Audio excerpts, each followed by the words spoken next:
بسم اللہ الرحمن الرحیم نحمد و نصلی علی رسولہ الکریم اما بعد۔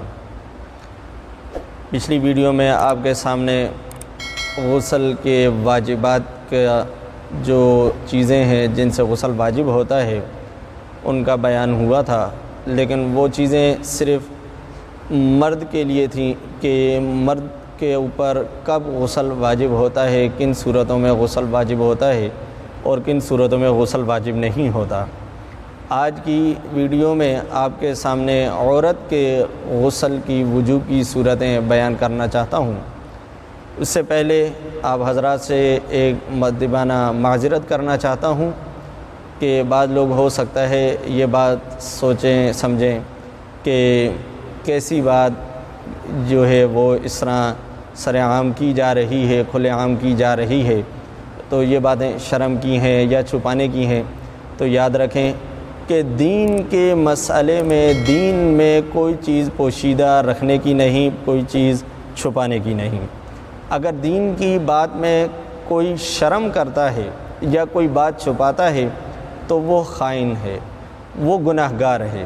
اس لیے ہمیں جہاں ہم باقی چیزوں میں شرم حیا محسوس نہیں کرتے اور کھلے عام بکواس کر جاتے ہیں، گالیاں دیتے ہیں ایک دوسرے کی اور اس طرح نازیبا بے عزتی اور حرکتیں کرتے ہیں، تو اسی طرح ہمیں شرعی مسائل میں بھی کھل کر بات پوچھ لینی چاہیے اور سمجھنی چاہیے۔ ممکن ہے ہماری ان باتوں سے کچھ باتیں ایسی ہوں جو ہر ایک کی سمجھ میں نہ آتی ہوں، نہ آئی ہوں، تو میری ان سے مؤدبانہ گزارش ہے کہ اگر کوئی ساتھی، کوئی دوست احباب کوئی یہ ویڈیو دیکھیں اور ان کو کوئی بات سمجھ میں نہ آئے تو وہ ہم سے دوبارہ اس کی تصحیح کروا سکتے ہیں، پوچھ سکتے ہیں، اور اگر کوئی غلطی ہو گئی ہو جائے ہم سے تو اس کی معذرت کہ ہم بھی ظاہر انسان ہیں اور اصلاح کی کوشش کریں گے۔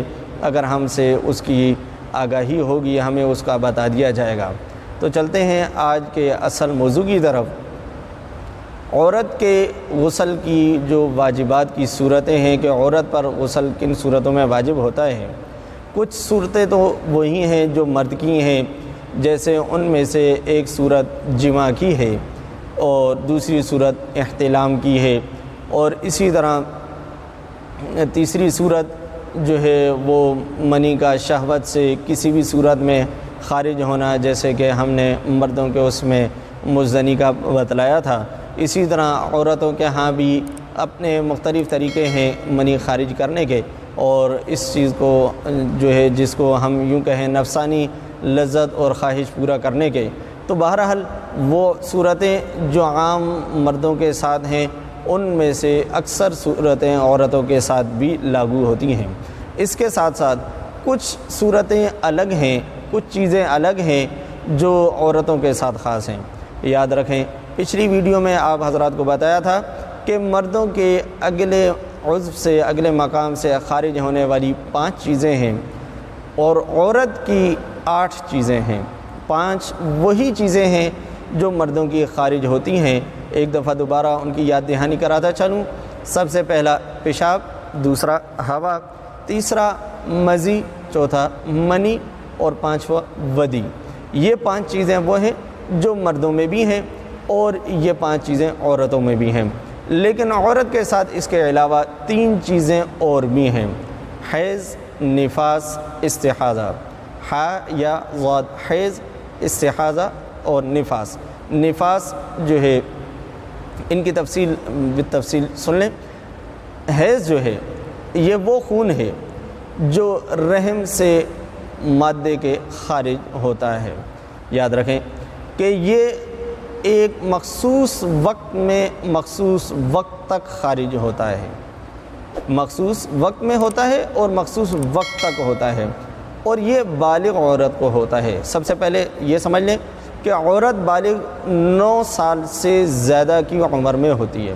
9 سال سے کم عمر میں عورت بالغ نہیں ہوتی۔ 9 سال کے بعد لڑکی بالغ ہو جاتی ہے، وہ عورت بن جاتی ہے اور شرعی احکام اس پر لاگو ہوتے ہیں۔ تو اس وقت ایک خون خارج ہوتا ہے، ایک خون نکلتا ہے جو اگلی راہ سے نکلتا ہے، اس کو حیض کہتے ہیں۔ اس میں کچھ چیزیں ہیں جو ہم نادانی میں کرتے ہیں، ہمیں پتہ نہیں ہوتی اور اس میں غلطی واقع ہوتی ہے، تو اس لیے تھوڑی سی تفصیل اس کی آپ حضرات کے سامنے پیش کر دوں۔ یاد رکھیں کہ حیض کی کم از کم اور زیادہ سے زیادہ دونوں مدتیں متعین ہیں۔ کم از کم مدت بھی متعین ہے اور زیادہ سے زیادہ مدت بھی متعین ہے۔ عورت کو کم از کم حیض جو آئے گا وہ 3 دن 3 رات آئے گا، کم از کم مدت 3 دن 3 رات ہے، اور زیادہ سے زیادہ مدت 10 دن 10 رات ہے۔ 10 دن اور 10 رات یہ زیادہ سے زیادہ مدت ہے۔ یہ اس دوران یعنی 3 دن سے لے کر 10 دن کے دوران کسی بھی دن خون بند ہو سکتا ہے۔ عموماً ہمارے ہاں یہ دیکھا سنا جاتا ہے کہ 7 دن کے بعد غسل کرنا ہے۔ یاد رکھیں کہ یہ 7 دن کا شریعت میں کوئی حیثیت نہیں، کوئی مقام نہیں۔ کم از کم مدت آپ کے سامنے بتائی 3 دن اور زیادہ سے زیادہ 10 دن۔ ممکن ہے 4 دن میں بھی خون بند ہو جائے، ہو سکتا ہے 7 دن کے بعد 8 دن میں 9 دن میں بند ہو تو بھی ہو سکتا ہے۔ لازمی نہیں ہے کہ 7ویں دن ہی ہو، 7ویں دن غسل کرنا ضروری ہو۔ بعض دفعہ یہ سمجھا جاتا ہے کہ 5 دن تو خون آیا لیکن ابھی 7 دن پورے نہیں ہوئے، اس لیے 2 دن مزید گزار کے اب نہایا جائے گا، تو یہ بہت غلط بات ہے کہ 2 دن آپ نے خواہ اپنے آپ کو ناپاکی کی اور گندگی کی حالت میں گزارا۔ اس لیے اسی وقت جب خون بند ہو جائے اسی وقت غسل کرنا واجب اور ضروری ہے تاکہ اگلی نماز اپنے وقت پر ادا کی جا سکے، اور اسی طرح قرآن کی آیات وغیرہ تلاوت وغیرہ بھی کی جا سکے اور دیگر جو احکامات ہیں ان کو ادا کیا جا سکے۔ تو یہ تفصیل ہر ایک کے ذہن میں ہونی چاہیے کہ کم سے کم مدت 3 دن ہے اور زیادہ سے زیادہ مدت 10 دن ہے۔ اگر اس دوران کسی بھی دن وہ خون بند ہو جائے تو اسی وقت غسل کر لینا ضروری ہے۔ بعض دفعہ ایسے ہوتا ہے کہ عورت کے جو مخصوص ایام ہیں وہ متعین ہوتے ہیں۔ بعض عورتوں کو 5 دن آتا ہے، بعضوں کو 7 دن آتا ہے، بعضوں کو 9-10 دن تک آتا ہے، تو ہم یہ دیکھیں گے کہ پچھلے مہینے یا اس سے 2-3 مہینے پہلے سے ایک وقت متعین ہے، ایک مدت متعین ہے کہ 10 دن آیا تھا یا 8 دن آیا تھا یا 4 دن آیا تھا، تو اگر 4 دن آیا تھا اب خون بند ہو گیا تو 4 دن ہی اس کی جو ہے وہ مدت حیض ہے۔ اگر 4 دن کے بعد 8 دن تک آتا تھا تو اب 8 دن ہی اس کی مدت حیض ہے۔ بہرحال پچھلے مہینوں کو ہم دیکھ کے اس کی جو ہے وہ لگائیں گے، حساب لگائیں گے کہ اس کو کتنا دن آتا تھا اور اب کتنے دن آیا اور کتنے دن ہونا چاہیے۔ اور مدت طہر جس کو پاکی کی حالت یا پاکی کی مدت کہیں گے وہ کم از کم 15 دن ہے، یعنی ایک حیض سے دوسرے حیض کے دوران مدت طہر کم از کم 15 دن ہے۔ زیادہ سے زیادہ اس کی کوئی متعین مقدار نہیں ہے۔ ممکن ہے کہ کسی وجہ سے 3 مہینے نہ آئے، 4 مہینے نہ آئے، یہ لازمی نہیں کہ ہر مہینے جو ہے ہم اس کے 7 دن یا 10 دن متعین کر دیں گے، نہیں، بلکہ زیادہ سے زیادہ کی تعین نہیں ہے کہ کتنے وقت اس کو نہیں آیا یا نہیں آئے گا۔ کم از کم مدت 15 دن ہے، زیادہ سے زیادہ کی کوئی تعین نہیں۔ اور اس کے علاوہ دوسری چیز نفاس ہے۔ نفاس یہ وہ خون ہے جو مادہ کو اس وقت آتا ہے جب بچے کی پیدائش ہو جاتی ہے۔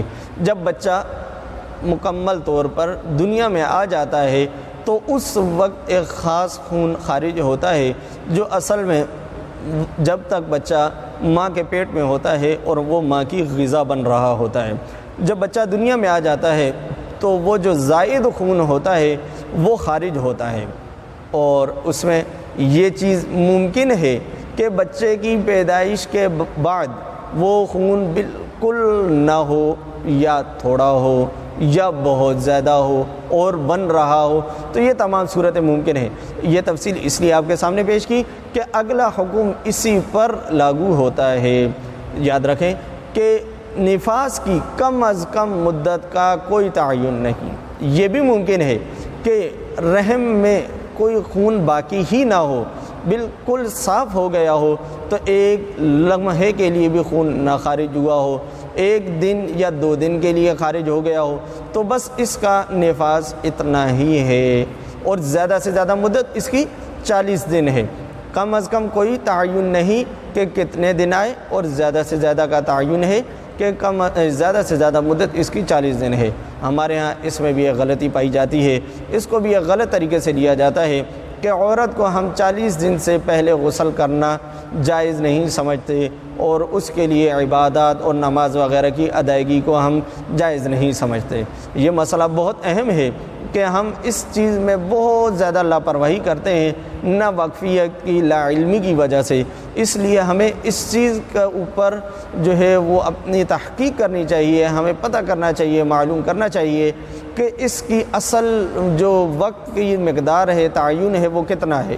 تو میں نے آپ کے سامنے اس چیز کو پیش کر دیا، بتلا دیا کہ نفاس کی کم از کم کوئی مدت نہیں ممکن ہے، جیسے میں نے آپ کے سامنے بتایا آپ کو پیش کیا کہ اس کے لیے یہ لازمی نہیں ہے کہ 40 دن تک خون آئے۔ اصل میں جب مادہ رحم میں خون بچا ہی نہیں، باقی ہی نہیں رہا تو خون آئے گا ہی نہیں۔ تو جب خون نہیں رہا تو خون نہیں آئے گا، تو پھر خواہ 40 دن تک کس چیز کا انتظار کرنا۔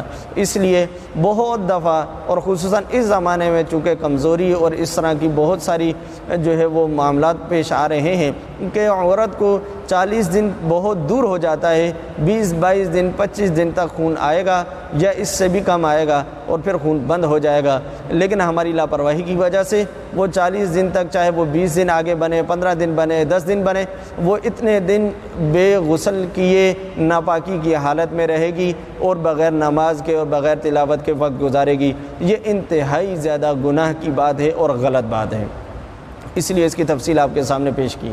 تیسری چیز ہم نے آپ کے سامنے پیش کی، استحاضہ۔ یاد رکھیں، استحاضہ یہ بھی وہ خون ہے جو آگے کی راہ سے خارج ہوتا ہے، لیکن اس سے غسل واجب نہیں ہوتا۔ پہلے دونوں سے جب انسان پاک ہوگا، حیض سے اور نفاس سے، تو غسل واجب اور فرض ہوتا ہے، لیکن استحاضے سے غسل واجب اور فرض نہیں ہوتا۔